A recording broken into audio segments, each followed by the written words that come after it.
Estamos de volta com o TV Mar News. Olha, e acompanhe a nossa programação. Continue acompanhando pela internet, em qualquer ponto do planeta, a programação da TV Mar Canal 25, emissora da organização Arnon de Melo, tá certo? Acompanhe as nossas redes sociais aí no vídeo para você. Também siga, dê o joinha, o like, inscreva-se e fique por dentro de tudo que acontece em Maceió, em Alagoas, no Brasil e no mundo. No período de 2 a 7 de setembro vai acontecer o 42º Congresso Brasileiro de Ciências da Comunicação na Universidade Federal do Pará. O evento terá como tema Fluxos Comunicacionais e Crise da Democracia. O vice-reitor do SESMAC, do Centro Universitário SESMAC, o historiador Douglas Aprato, foi convidado para participar do evento como moderador colóquio Resgate Crítico, Inovação e Preservação da Memória da Ciência no Brasil. Primeiramente, parabéns, professor. Obrigado. Está aqui presente mais uma vez, professor Douglas Aprato, vice-reitor do SESMAC. Gostaria que o senhor falasse exatamente o que representa participar de um evento que tem como tema a crise da democracia. Olha, eu sempre venho acompanhando, venho participando, eu sou convidado há alguns anos de participar deste que é o maior evento de comunicação da América Latina, né? São mais de 1.000 participantes. A Intercom tem uma organização extraordinária, né? E eu venho sempre participando de debates, de palestras, de mesas redondas. Desta feita, lá no distante Belém do Pará, vai haver, nesse período que você citou, o encontro nacional e internacional de comunicação, porque tem o colóquio dos brasilianistas, né, que são os jornalistas, historiadores, e, mais uma vez, eu tenho a honra de ser convidado e estarei lá participando deste encontro e principalmente dessa mesa redonda, desse colóquio, né, sobre a memória da ciência, a preservação da memória da ciência. E me sinto muito orgulhoso por representar o meu estado e receber esse convite neste encontro. Nós sabemos que a comunicação ela tem uma interface muito grande com a história. Eu tenho vários trabalhos, ensaios sobre isso. História, se você quer, a título de exemplo, né, saber sobre a política norte-americana, né, um livro essencial sobre a queda do Richard Nixon, do jornalista Bob Woodward.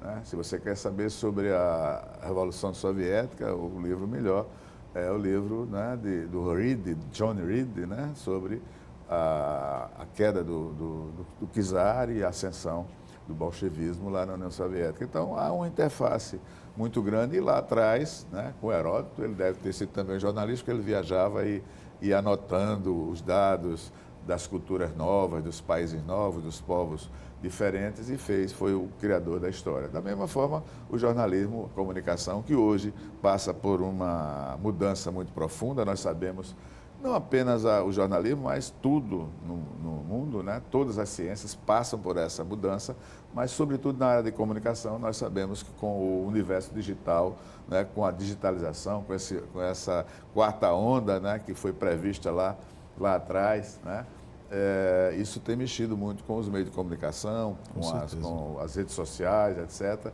E os modos tradicionais de comunicação, eles exatamente estão se adaptando, estão em crise, estão se adaptando a uma nova realidade.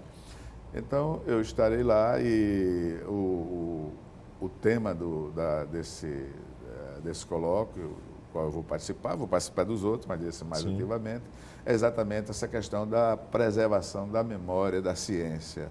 Né? E a comunicação é uma ciência, e eu diria que a mais importante contribuição para que ela fosse encarada, fosse vista, fosse resgatada como ciência, foi do nosso conterrâneo José Marques Melo, que foi fundador da Intercom, foi quem implantou o primeiro curso de jornalismo no Brasil, né?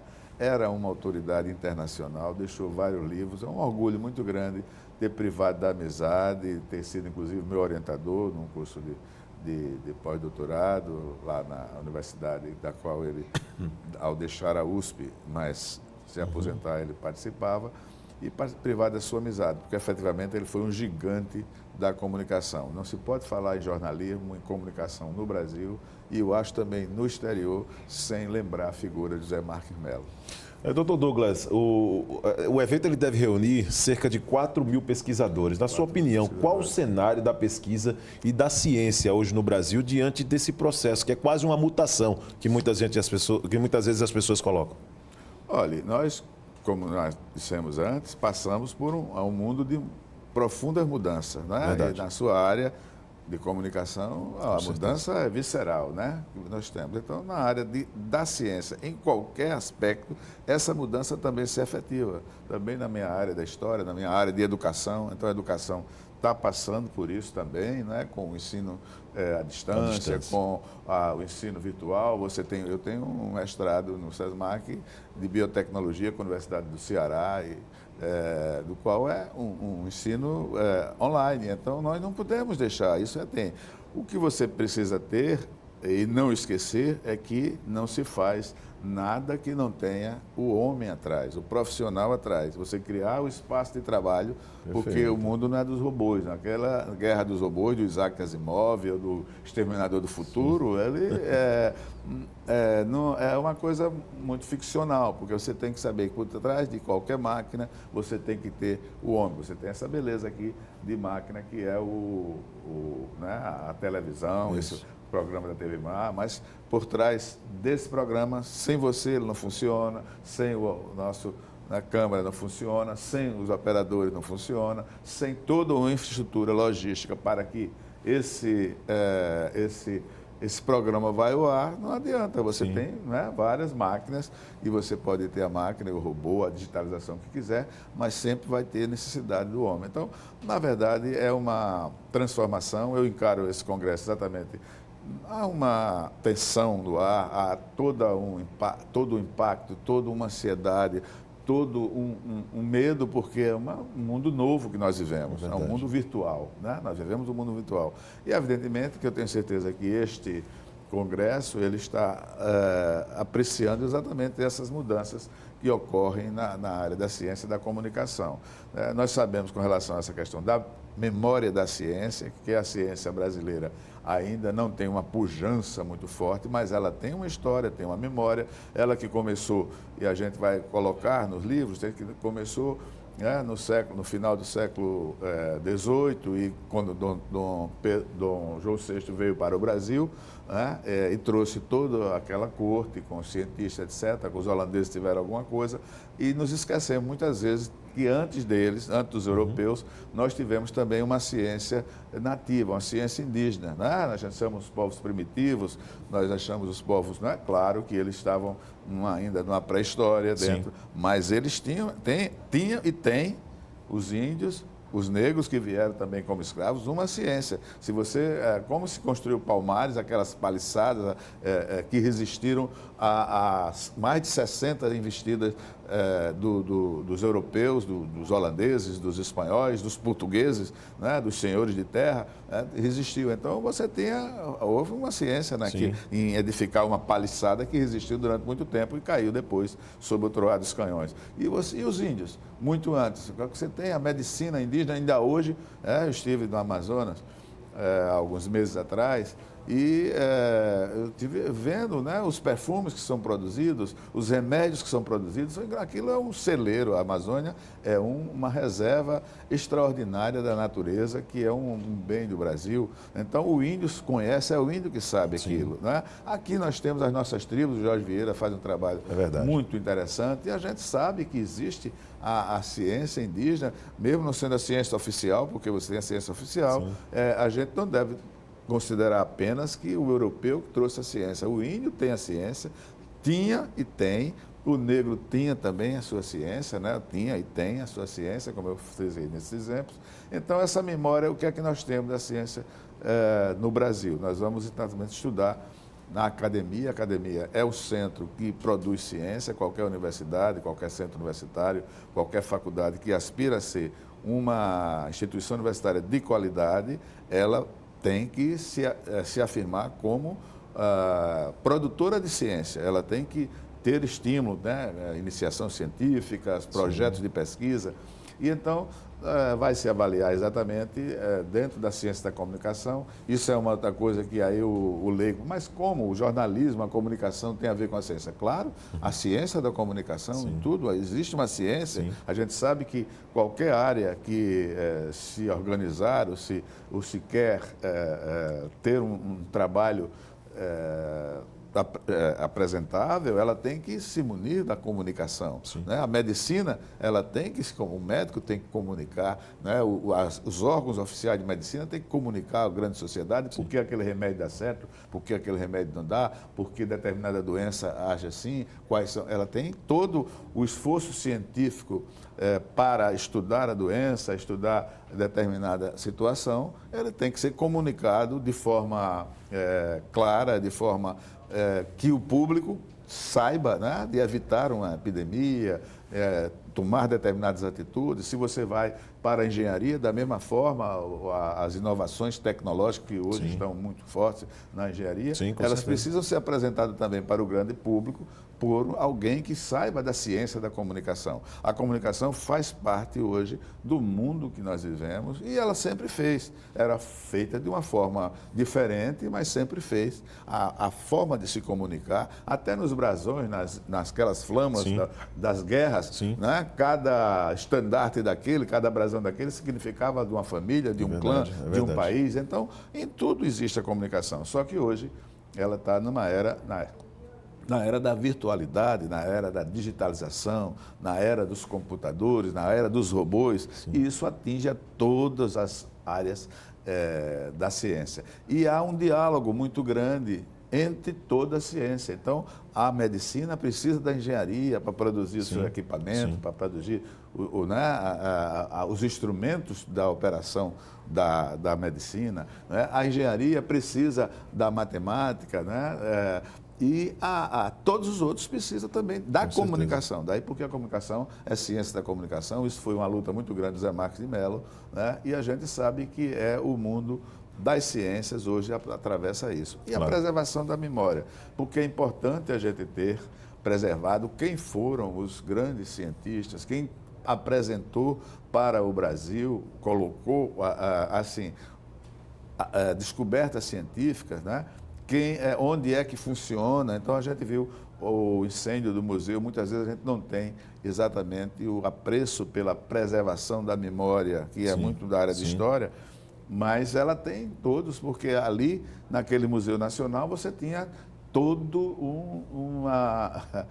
um mostruário da ciência brasileira, da pré-história brasileira, né? E da arte brasileira, né? E então, essa preservação é fundamental, sobretudo no momento em que a gente vê que muitas vezes não se dá muita atenção à questão da memória, é valorizado mais a fé, ou valorizado, né, construções, quando efetivamente qualquer país, para se desenvolver, ele precisa ter um potencial científico que o capacite e ele se utilize esse potencial científico para a melhoria da qualidade de vida dos seus cidadãos. Professor Douglas, parabéns, está certo, pela indicação mais uma vez. Represente bem o nosso estado, por estar aí à frente também como vice-reitor de uma das mais respeitadas universidades do Brasil, que é o Centro Universitário SESMAC, que trabalha também sem nenhum tipo de rasgação de seda, mas que dá espaço para a ciência, preservando numa condição como essa. Existe núcleo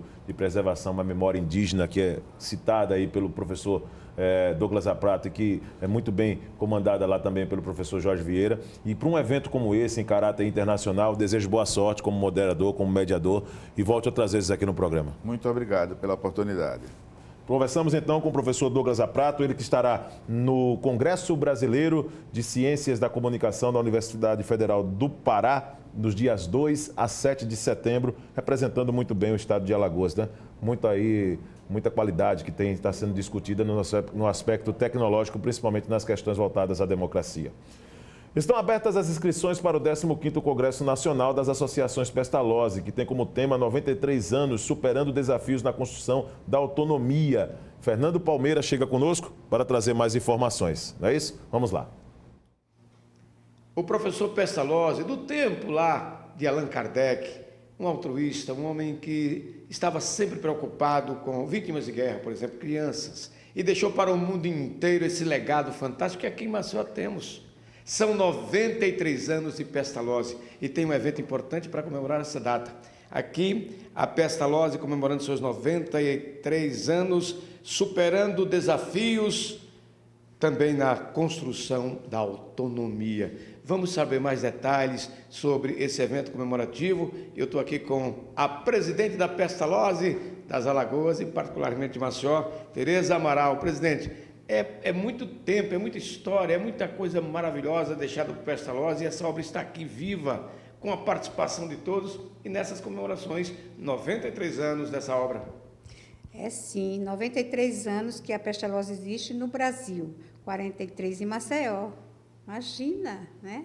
Então, e nós, nós resolvemos fazer esse congresso, que é o 15º, aqui em Maceió, quer dizer, nós fomos escolhidos por todas as Pestalozzi do Brasil para sermos a sede deste congresso.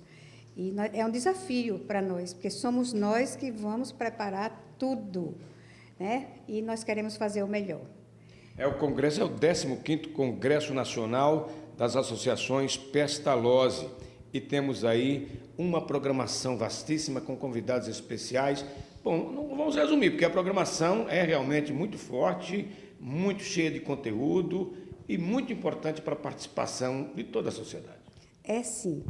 O período é de 13 a 15 de outubro, quer dizer, 13 é um domingo, a gente já começa no domingo trabalhando, né? Mostrando o que é que a gente tem para oferecer para a pessoa com deficiência, para as pessoas que vivem, os familiares, que é muito importante.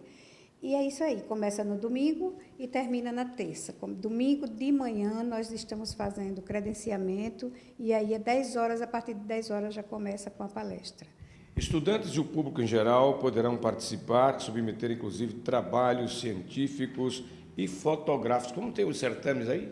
Sim, nós vamos ter trabalho científico, isso é uma coisa nova para o Congresso, por isso que eu digo que é um desafio para a Pestalozzi de Maceió, que está organizando, né, junto com a Federação das Pestalozzi de Alagoas.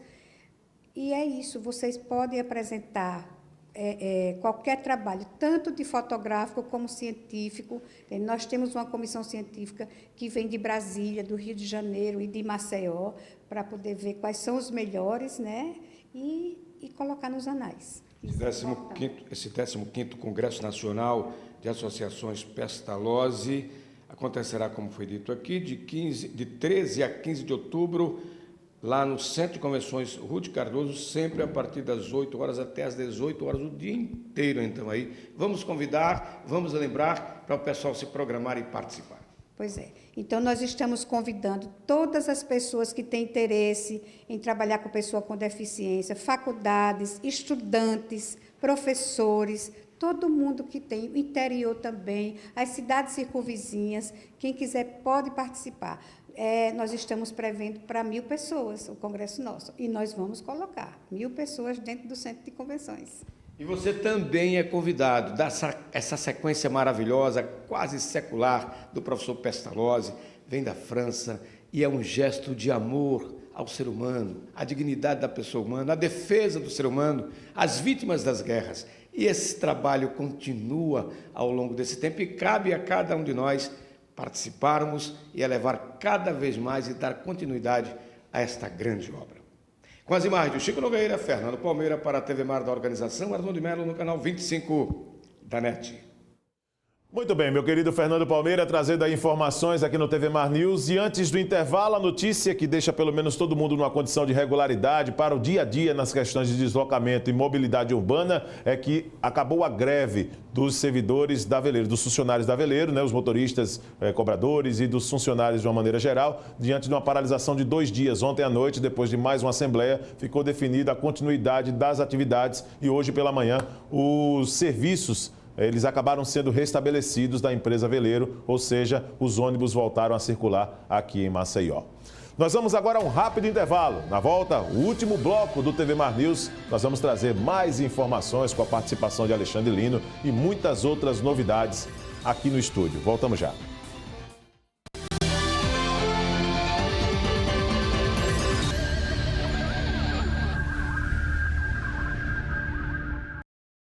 Há 40 anos, o Sistema Apvida cuida bem de você. Por isso, oferece uma rede exclusiva de atendimento para você. Só em Alagoas, são clínicas, centros de diagnóstico por imagem e coleta laboratorial, além do Hospital Maceió, que conta com tecnologia de ponta e modernas estruturas. Porque o nosso desejo é que você tenha saúde para alcançar seus sonhos. Cuida bem de mim. Apvida. Faz bem para você. Existem coisas na vida que não podem ser esquecidas. Elas fazem parte do dia a dia quase de um jeito automático.